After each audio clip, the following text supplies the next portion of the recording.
Hello guys, ngayon ay inuman na naman ng mga tao sapagkat ngayon ay araw ng linggo.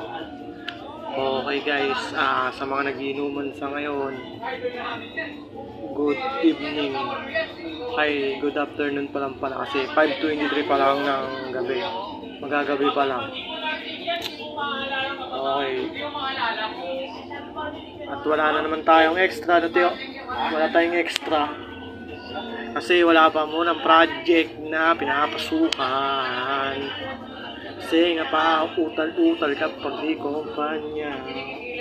Isang batang isang babae ay hindi inaasahan. Bawat pagdaan ng oras meron din nakakabanata. Hindi mo alam kung paano umibig sa walang-wala. Kung ikaw rin nawawala sa iyong pagkadugna. Ito yung pinakasakit. Hirap intindihin. Kahit sinasabi mo ang hirap ng